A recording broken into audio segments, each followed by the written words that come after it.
त्यामुळंच त्या माणसाला बुद्धी झाली आणि त्याने माझ्या बायकोचं पुनर्जन्म झाला. अशी अनुभूती माझ्या आयुष्यात येत गेली. म्हणून त्याच्या पदात त्यांनी जे सांगितलंय की जो मला जसा बसतो त्यास मी तसाच रे पावतो. माझ्या ज्या प्रापंचिक अडचणी होते त्याला पंतांनी एक एक एक एक गुंता सोडवत गेले. एक एक मार्गदर्शन मला मिळालं. त्यातनं माझी श्रद्धा आणि निष्ठा वाढली.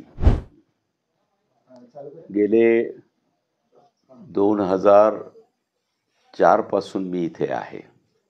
साधारणपणे 21 वर्षाचा काळ मी पंथसेवेत आहे मला सांगायचं म्हणजे.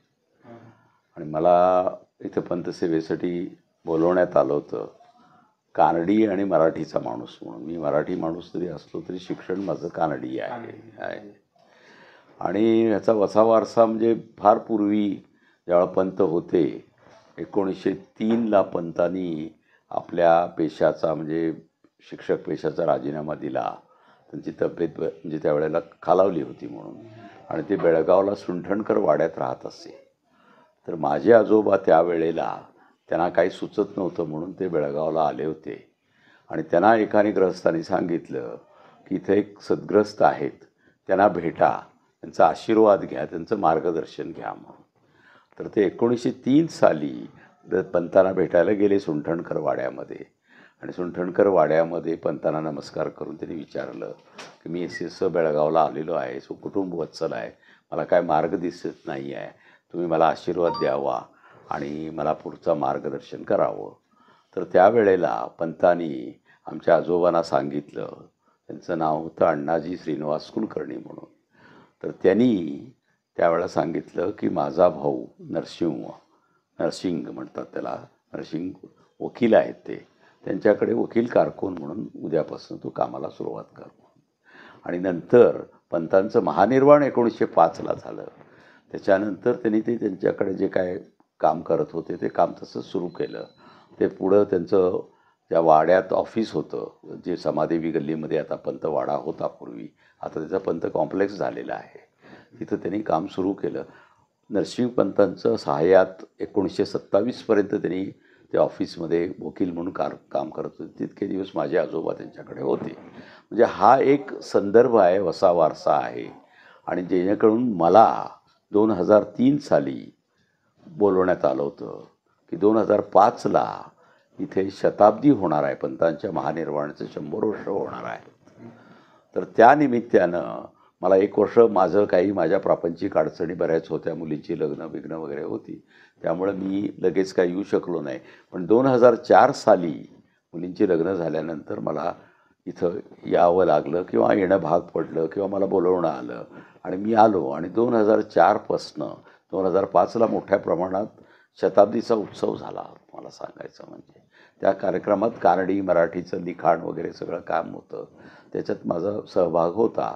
त्याच्यानंतर जे काय माझी पंथसेवा सुरू झाली तो वसा वारसा होताच, इकडचं बोलवणं होतं आणि पंथसेवेची जी काय गोडी लागली आणि जी अनुभूती यायला लागली तसंच मग मी पुढे त्यावेळेला 2005 नंतर 2006ला चिटणीस म्हणून थोडे वर्ष काम केलं.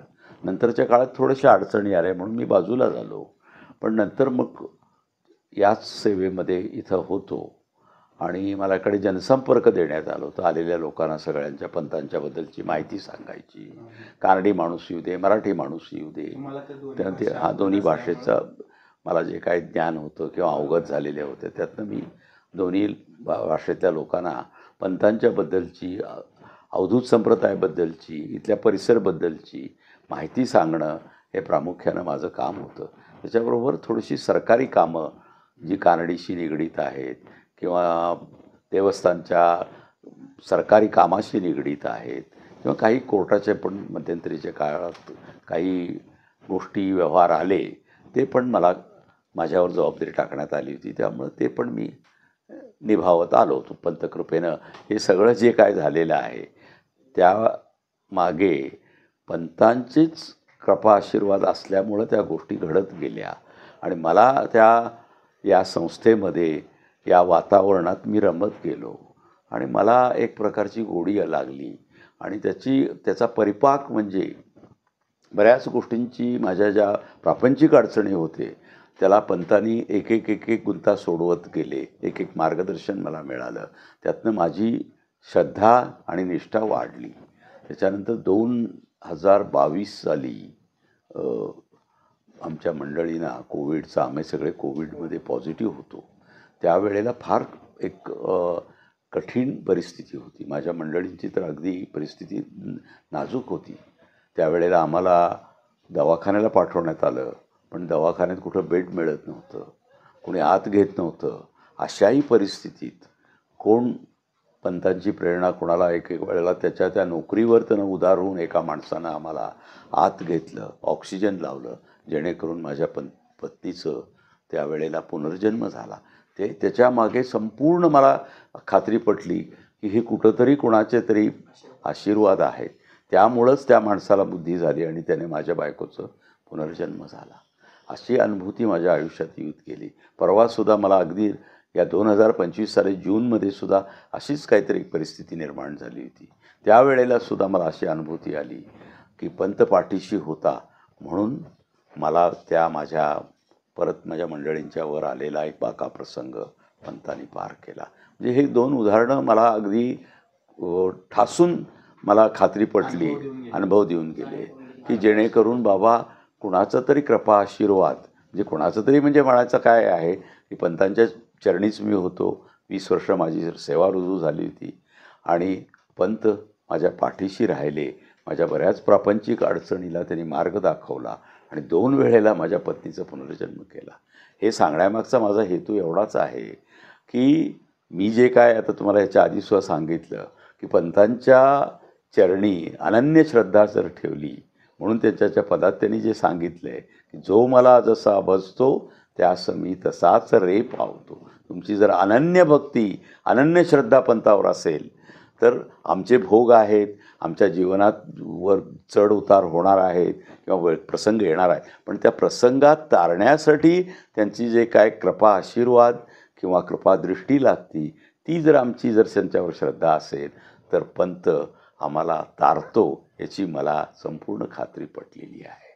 हा माझा गेले 2 दशकाचा किंवा 20 वर्षापेक्षा जास्त काळ मी जे पंत सेवेत आहे की पंतांनी मला दिलेलं किंवा एक अनुभूती आहे आणि त्यामुळे माझी पंतांच्यावर अनन्य श्रद्धा आणि त्यांच्या चरणीची जी सेवा आहे ती करत राहायची माझी इच्छा मला आंतरिक निर्माण झालेली आहे. माझ्या आता वयोमानानं तब्येतीत बऱ्याच काही गोष्टीची हे झालेली आहे, काय म्हणतो पण झीज झालेली आहे, पण तथापि असं वाटतं की शेवटच्या क्षणापर्यंत, शेवटच्या ह्याच्यापर्यंत पंतच्या सेवेत आपण असावं आणि पंतांची सेवा करत राहावं आणि पंतांचा कृपा आशीर्वादाचा कवच माझ्यावर राहावं, हीच माझी इच्छा आहे. श्री गुरुदेव दत्त. दादा, आणि छोटासा प्रश्न असा होता की आज तुम्हाला सेवा चालू करून 21 वर्ष झाली. 21 वर्ष म्हणजे खूप मोठा प्रवास आहे तुमचा. या प्रवासामध्ये तुम्ही कोणकोणते, आता तुम्ही 2 अनुभव तुमचे सांगितले, माझं वैयक्तिक अनुभव सांगितले, वैयक्तिक, त्याचबरोबर आता तुम्ही आम्हाला म्हणजे तुमच्या जी सुरुवात आहे आणि तिथून आजपर्यंतचा प्रवास एक थोडक्यात माहिती मिळेल काय? प्रवास म्हणजे आता काय सांगितलं मी, 2003 साली मला बोलवण्यात आलं. 3 साली मला येता आलं नाही. पुढं पण 4 साली येणं भाग पडलं. का भाग पडलं की पुढं शताब्दी होती, शताब्दीची तयारी होती आणि मूळतः मला त्यांनी एक म्हणजे सुरुवातीलाच तुमच्यावर जबाबदारी म्हणजे असंच, म्हणजे कसं आहे की इथं आल्यानंतर जे काय जबाबदारी पडती, जे काय मला करण्यासारखं होतं ते मी करत गेलो.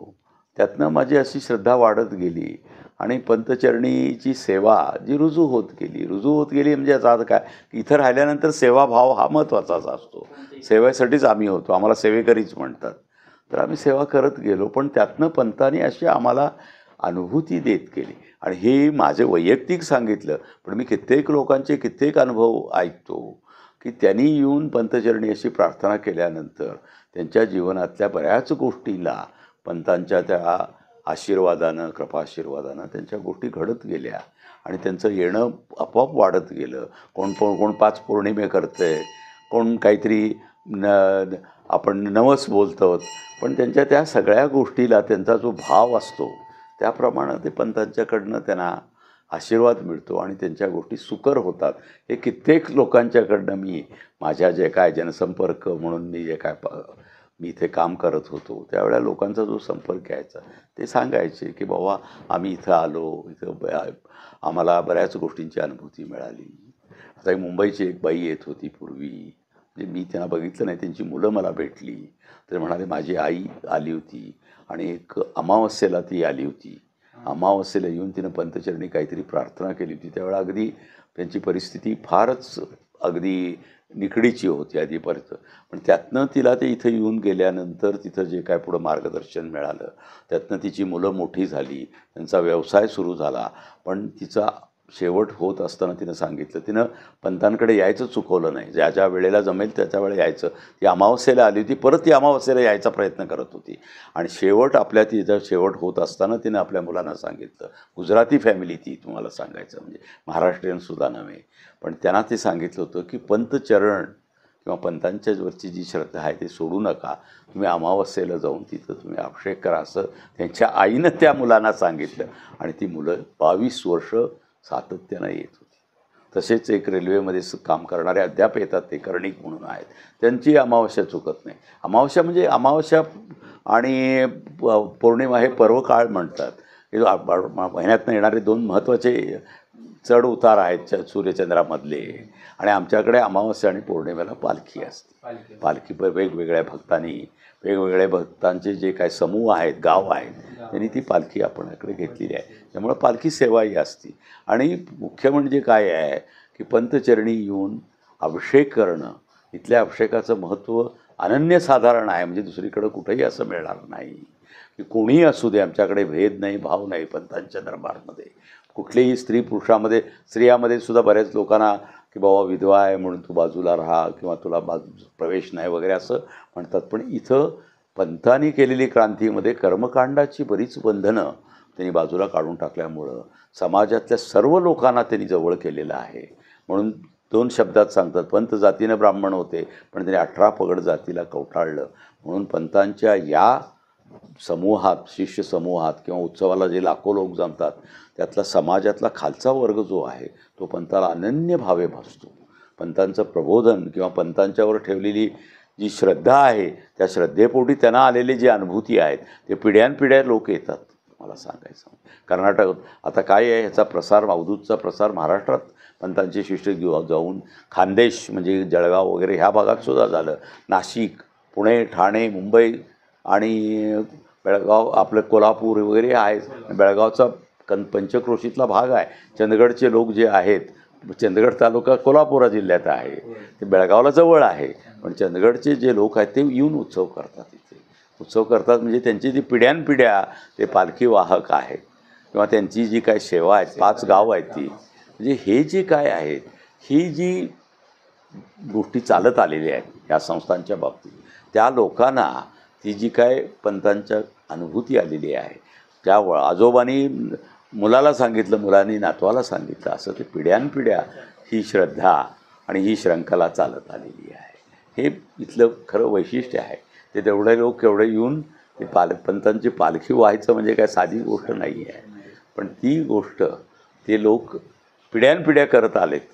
आणि त्यावेळेला पंत मातोश्री पंतांच्या नंतर हे संस्थान चालण्यासाठी त्यांचं धोरण केवढं मोठं होतं की या अशा लोकांना, श्रद्धावान लोकांना त्यांनी सनद दिले की बाबा हे तुम्ही हे काम तू करायचं आहे, तू पालखी व्हायचं काम करायचं आहे, तू हवालदार चोपदाराच्या काठ्या घ्यायच्या आहेत किंवा लवाजमा जो आहे त्याच्यासाठी प्रत्येकाला ती कामं वाटून दिलेली आहे, त्या घराण्याला दिले गेलेले आहेत. म्हणजे हे धोरण जे होतं पंत मातोश्रींचं, त्याच्या पाठोपाठ त्यांच्या पंतबंधू जे होते गोविंदरावनी, पुढं त्यांनी 30 वर्षाचा काळ अवधूत संप्रदायाचा पताका त्यांनी उंचावला. त्यांनी कित्येक गावात जाऊन या अवधूत संप्रदायाचा प्रचार आणि प्रसार केला, जेणेकरून आज अवधूतमध्ये एवढी माणसं आज या प्रवाहात आहेत आणि एवढी माणसं पंतांना बसतात, त्यांना तशी अनुभूती आलेली आहे. आणि हे अनन्यसाधारण म्हणण्यामागचं काय आहे की इतर बरेच दत्तस्थान आहेत, पण हे जरा हटके आहे. हटके का आहे तर इथं जे काय परिसर आहे, या परिसरमध्ये तुम्हाला जे काय 3 स्थान आहेत आमचे, मुख्य म्हणजे पंतांचे पादुका समाधीस्थान, त्याच्यानंतर पंतांना अग्निसंस्कारित केलेलं जे काय जागा आहे, तिथं जे औदुंबर निपजलेलं आहे, ते तेवढंच त्यांचं पंतांचं अस्तित्व तिथं जाणीव होती आहे. आणि जो अग्नी ठेवण्यात आलेला आहे अवधूत धुनी म्हणून, त्यातनं मिळणारं भस्म जे आहे त्याची अनुभूती लोकांना, बरेच लोकांना वेगवेगळ्या पद्धतीनं येते. ते रक्षा कवच आहे. जसं सात्विक शक्ती आहे तशी दुष्टशक्ती आहे. दुष्टशक्तीपासनं तुमचं संरक्षण करण्याची जी एक ताकद त्या ह्याच्यात, म्हणून इथल्या प्रसादामध्ये पंतांच कपाळाला लावतात ते कुंकू अधिक ते भस्म, ह्या 2 गोष्टी तितक्याच महत्त्वाच्या आहेत. आणि मी आता ते हटके म्हणून जे सांगत होतो की पंतांचं जे काय हे 3 स्थान आहेत, त्याशिवाय त्यांचं ते आणखी एक शिळा पण आता आपण आहे तिथं ठेवलेली आहे की पंतांनी त्यांच्या गुरूंनी किती कठीण योग साधना त्यांच्याकडनं करून घेतली आणि नंतर त्यांना जो काय अनुग्रह दिला त्यातनं त्यांची अवस्था बदलली, ते उन्मनी अवस्थेत गेले. पुढं त्यांना ती एक तारी छेडली की त्यांच्या अंतस्फुरणानं पदं स्फुरायला लागली. हा सगळा गुरुचा आशीर्वाद होता त्यांना. त्या भजन माध्यमातूनच त्यांनी हे सगळं प्रबोधन केलेलं आहे. आणि म्हणून आज अवधूतमध्ये एवढे लोक, लाखो लोक आज उत्सवाला येतात. सांगण्याचं तात्पर्य काय आहे की इतके स्थान आहेत, पण त्यातनं हे पंत बाळेकुंद्रीचं वैशिष्ट्य काय आहे. तर आता जे काय, आता पंतांच्या महानिर्वाणाला 120 वर्ष झाली. 120 वर्ष इथं जी दैनंदिनी चाललेली आहे, पंताच्या महानिर्वाणानंतर लगेच उत्सव सुरू झाला. तुम्हाला सांगायचं आता परवा जो झाला तो 120वी पुण्यतिथी. तर रोज दैनंदिनीमध्ये काय होतं, सकाळी 5ला मंदिर उघडल्यानंतर सकाळचा जो पादुकाला अभिषेक आहे, त्याच्यानंतर 7ची आरती आहे, त्याच्यानंतर परत 10ला अभिषेक सुरू होतो आहे, 12ला अभिषेक संपतो आहे, 12ला परत आरती आणि नैवेद्य होतं. परत दुपारची आरती झाल्यानंतर संध्याकाळची आरती 6:45ला होते. 3 आरत्या आहेत आणि 2दा अभिषेक आहे. त्या व्यतिरिक्त समोरच्या त्या नामस्मरण हॉल ज्याला म्हणतो तिथं अखंड 24 तास नामस्मरण चाललेलं आहे. त्यामुळं संपूर्ण या वातावरणात आध्यात्मिक तरंगांचं संचलन आहे. त्या आध्यात्मिक तरंगांचं संचलन असल्यामुळं इथं एक मनःशांतीचं फार मोठं एक अनुभूती इथं लोकांना येते. जसं गेटपासनं पुढं येतील, ही 10.5 एकर एरिया आहे. गेटपासनं पुढं आल्यानंतर आपलं मुख्य मंदिर, त्याच्यानंतर औदुंबर, त्याच्यानंतर द्रोणी, हा सगळा जो काय परिसर आहे इथं त्या आध्यात्मिक शक्तीचं संचलन असल्यामुळं कित्येक लोक सांगतात की इथं एक प्रकारचे वेव्ज आहेत, सिग्नल्सचे, पॉझिटिव्ह एनर्जीची जाणीव होती. असे कित्येक लोक मला आता माझ्या त्या अनुभवात सांगितलेले आहेत. त्यांना त्याची जाणीव होती आहे बाहेरच्या नवक्या माणसाला. अनुभवलेला आहे, घेतलेला आहे. तर सांगण्याचं तात्पर्य काय आहे, म्हणून ते जे संचलन आहे आध्यात्मिक ऊर्जेचं, ते संचलनाला तडा जाऊ नये म्हणून पंत ट्रस्टनं जर काय महत्त्वाचं काम केलं असेल तर एवढ्या या एरियामध्ये कसल्याही प्रकारचं व्यापारीकरण नाही, कसल्याही प्रकारचं बाजारीकरण नाही.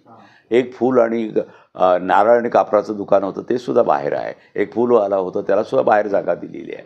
कारण काय आहे की अपेक्षाही काय नाही आहे, कोण आलेल्या भाविक भक्ताला इथं मनःशांती मिळाली पाहिजे.